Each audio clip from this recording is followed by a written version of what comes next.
eagerly awaiting that update from the governor, where those unemployment benefits stand at this point. He's going to get going any second now. Let's go back out to the governor there in Carson City again, expecting an update from the governor on Dieter. Let's take a live listen now. Okay. Good afternoon, everybody. Thank you for being here with me this afternoon. We've got some important and exciting information to bring to you.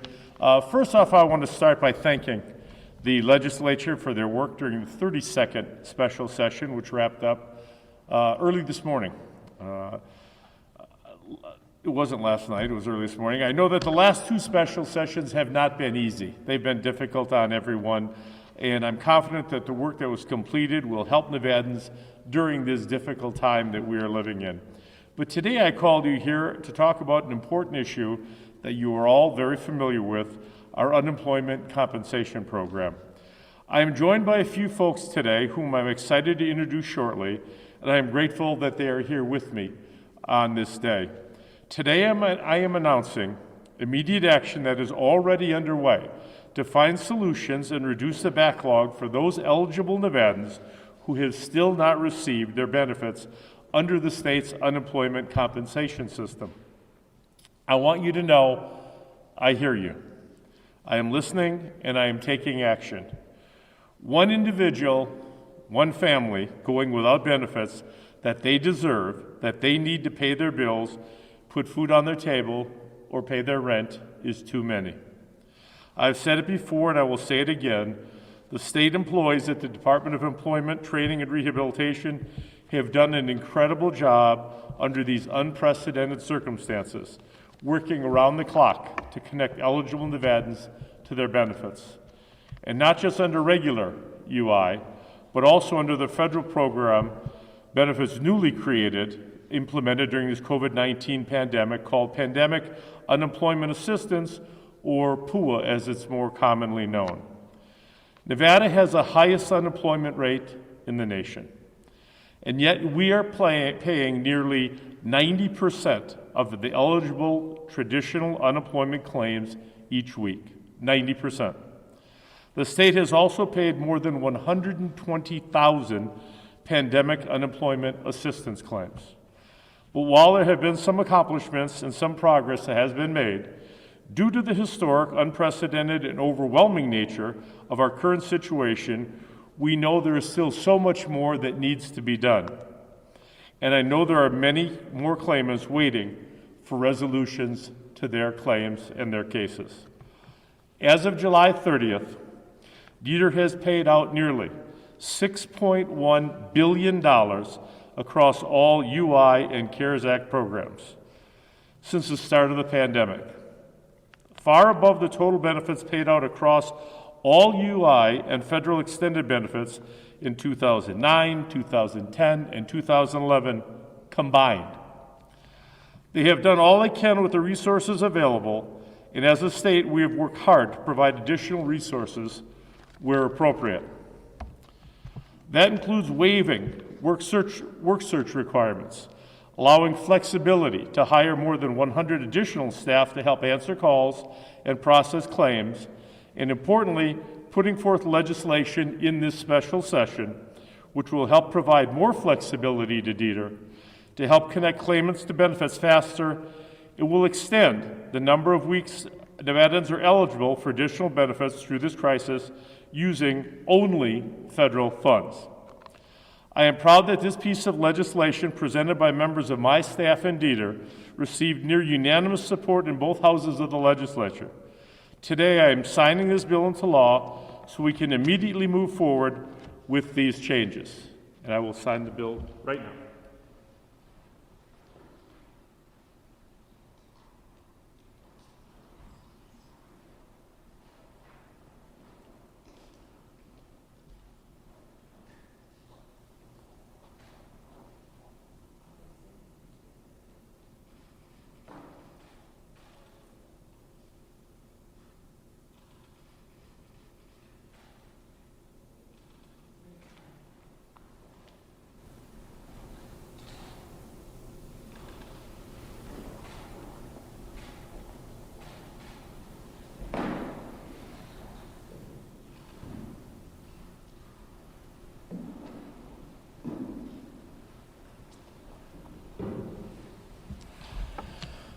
Thank you. This piece of legislation is not a silver bullet or the final word, but there is no doubt it will help Nevadans for both the short and long term going forward. However, with all of this work and all of those who have received their benefits, we know that the current situation is simply not acceptable for those who are eligible for benefits and have been waiting for months for resolution, whether through the traditional unemployment insurance system or the pandemic unemployment assistance program. We know that the state is dealing with an antiquated computer system, a historic unprecedented demand, and fraudulent actors from inside and outside Nevada filing false claims in the name of others. In addition, the federal government designed a brand new program, Pandemic Unemployment Assistance, PUA, that is highly susceptible to fraud, and then left it up to the individual states to quickly build and implement new systems to administer this program. These are huge challenges. But those reasons don't matter much to the hardworking Nevadans who earn these benefits and are entitled to these benefits. We must do more to get DETR and the resources, the tools they need to get these benefits delivered. That's why, effective immediately, I am appointing Barbara Buckley, woman in the mask who you might not recognize because of the mask, but I hope you know her, to lead a rapid response effort, a strike force on unemployment insurance. As many of you know, Barbara served with great distinction in the Nevada legislature, serving as majority leader of the Assembly from 2001 to 2007, and as the state's Speaker of the Nevada Assembly from 2007 to 2010. Her reputation precedes her, and for good reason. Throughout her career, whether in the state legislature or as a head of legal aid of Southern Nevada, Barbara has been a champion of hardworking Nevadans, especially those struggling with income or other financial or health care challenges, and who need the extra assistance to help them move forward with dignity so that they can support themselves and their families.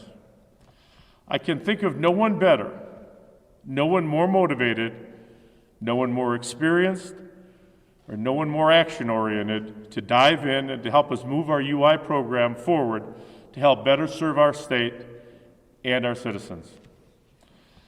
As a leader of this rapid response effort, Barbara will work closely with new acting director for DETR, who I am appointing today over the next 60 to 90-day period. Her efforts will be focused on immediate action during this short period of time. At my request, she has already started and is consulting with private and public sector experts on improving business processes within DETR and potential information technology and policy solutions to reduce the backlog. All options will be considered to bring more IT, more personnel, and more policy resources to reduce this backlog in the short term, and consider how our program needs to evolve for the long term to ensure that we can ensure that Nevadans, in the best way possible, are served during this pandemic and beyond.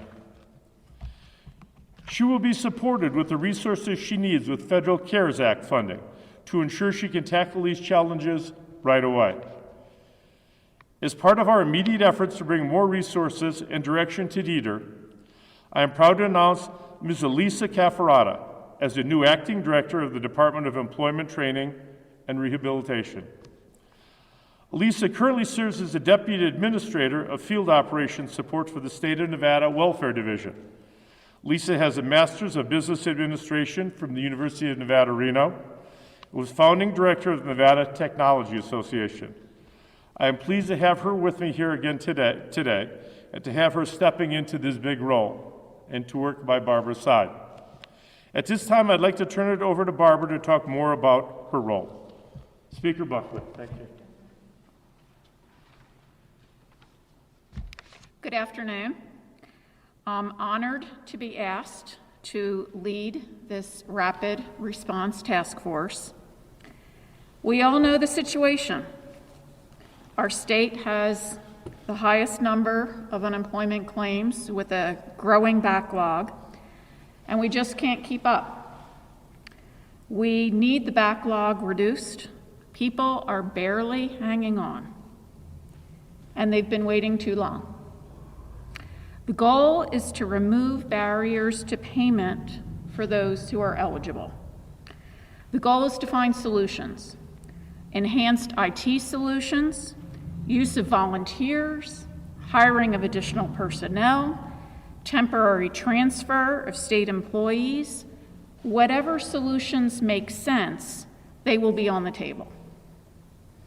I'm going to be relying on a diverse team to help. Already, I've enlisted public and private sector leaders to give their thoughts and expertise to dig in and help tackle these problems. I would like to thank Anthony Pearl, General Counsel and Chief Compliance Officer for the Cosmopolitan, for being one of those volunteers. Mike Schmidt, CEO of Clairvoyix, a local tech company, and Mike was former head of the software US division of Siemens, for volunteering their time, like I am, to assist fellow Nevadans in need. I would also like to thank Richard Whitley, Steve Fisher, and the incredible team with the state's Department of Health and Human Services, who, despite their own workload, have volunteered to pitch in. As they said it, this is the crisis. We're ready to support the Dieter team. Already, we've brainstormed solutions. For example, one group of claimants are being held up because of an identity verification issue.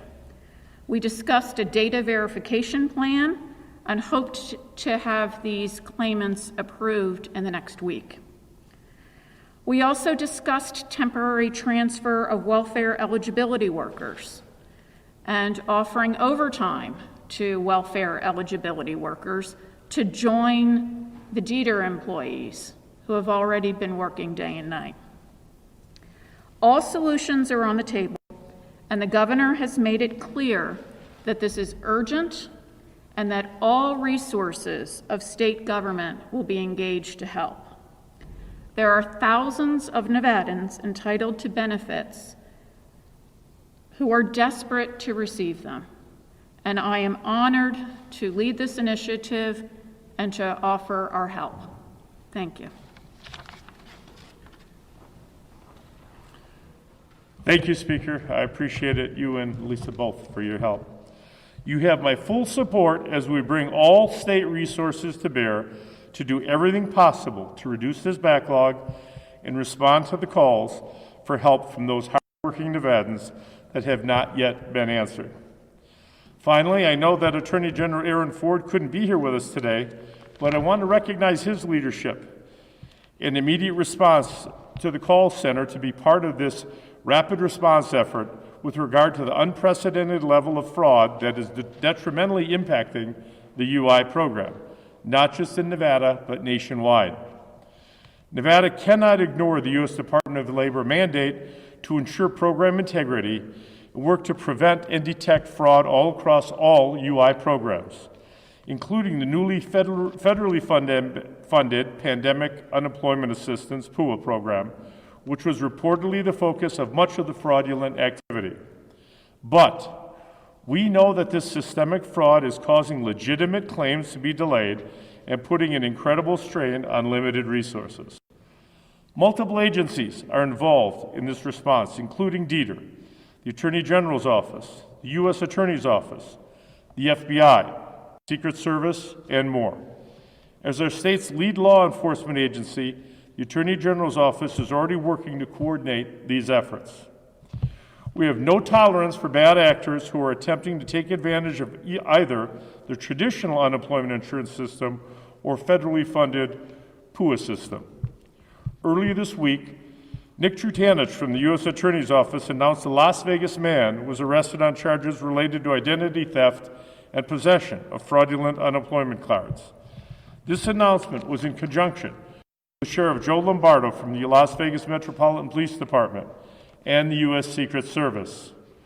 We will continue this targeted approach against scammers and other organized groups who try to game the system against hardworking Nevadans. Together, we're taking every action possible to review flagged files for patterns, cut off fraudulent claims, and root out bad actors.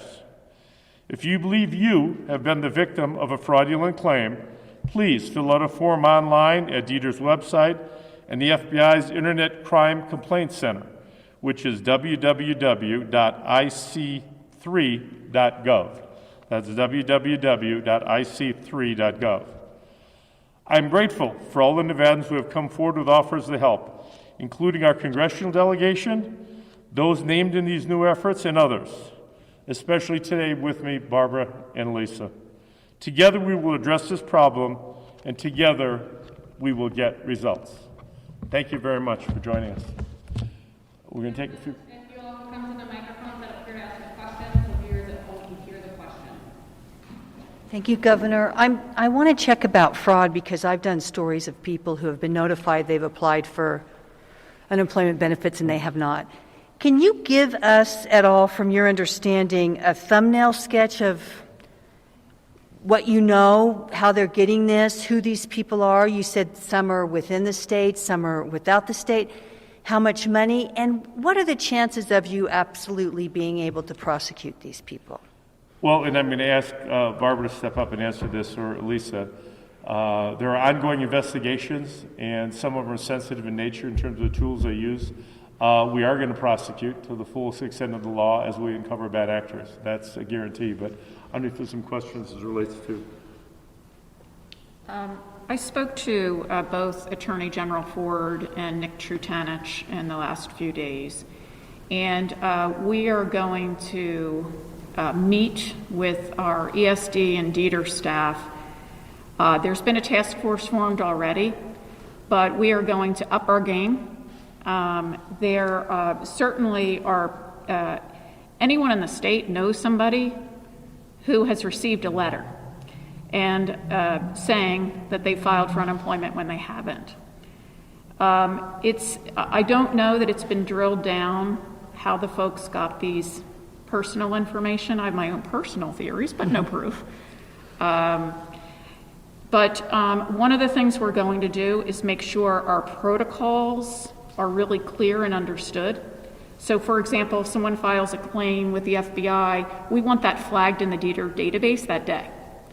So there's going to have to be a daily exchange of information, right, to make sure that we're working in sync.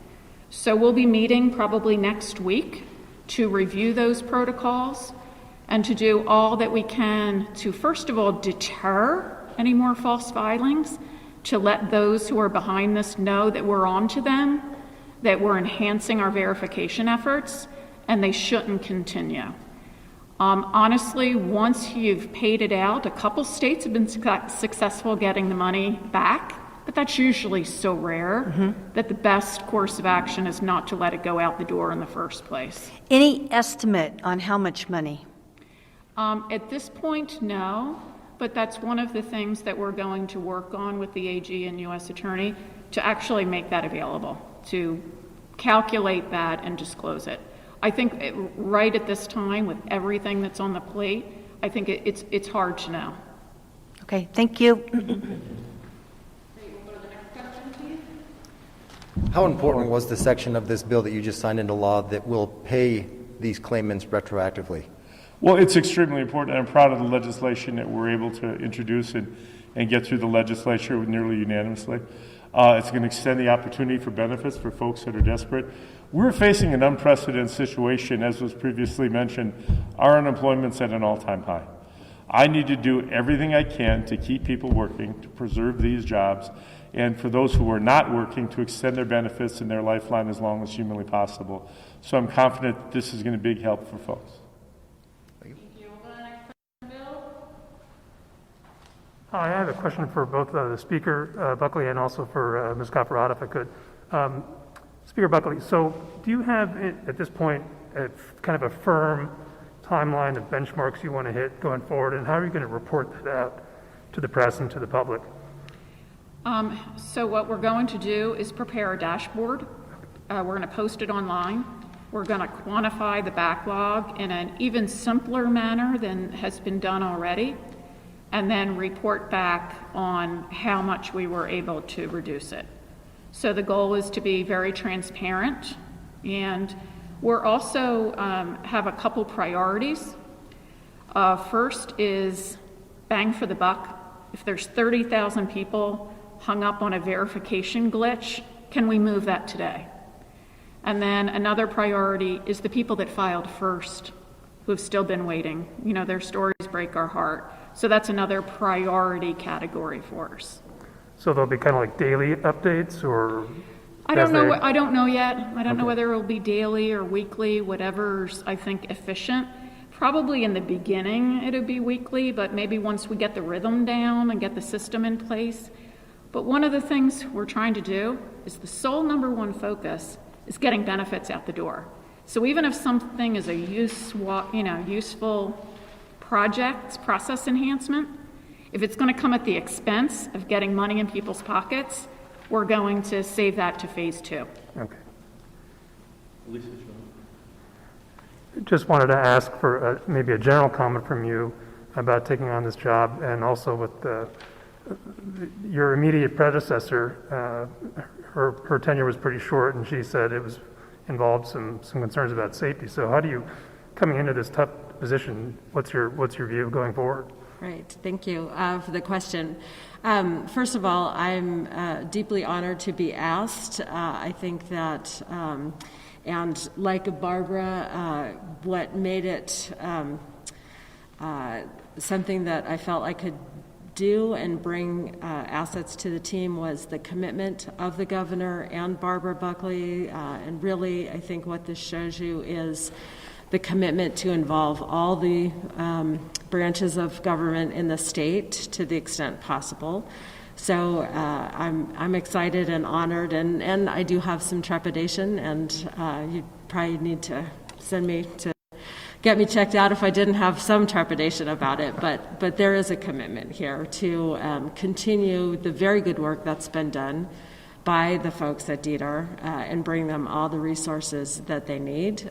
In terms of safety, I think that, as Barbara Buckley said, our commitment is to start getting through these cases, getting folks the resolution that they need, paying them if they are eligible, and getting them other resources if they're not eligible, because there are certainly folks that won't necessarily fall into the categories that are eligible for unemployment benefits. So we have the commitment of the state to do something for those folks as well. So as long as we are addressing people's concerns, I feel that they will give us the benefit of the doubt and let us get on with our work. Great, thank you. Thank you, Bill. And Michelle will take the last question. I would be remiss if I did not acknowledge a few people. First, my chief of staff, who's not here with us today, who's worked tirelessly on this, Michelle White, but also Allison Combs, who you see backing up in the back of the room there, and Jessica Diss and Francisco Morales, for the record, who have worked tirelessly to help us move this forward, this legislation, and we sincerely appreciate them on behalf of the entire state. Thank you all very much. Go ahead, Michelle. So there's an ongoing court case happening. There's a judge involved, a court-appointed special master. How does that dovetail with the work of this strike force and the report that was already done about DETR? Are these complementary? I don't want to get into pending litigation because we're obviously working through that in the court system. I can tell you that we worked tirelessly to get the bill passed. I'm confident with this new strike force that we have online, it's going to resolve a lot of the complaints, and hopefully in a much quicker manner than was done in the past. I have total confidence in both Barbara and Lisa that they're going to move this forward. And I think we'll just have to wait and see. But the litigation is going to work its way through, and I can't comment on pending litigation. Great. Thank you, everyone, for coming out today. We appreciate your time, and we look forward to providing you DETR updates soon. Okay. I guess that's it, everybody. Thank you.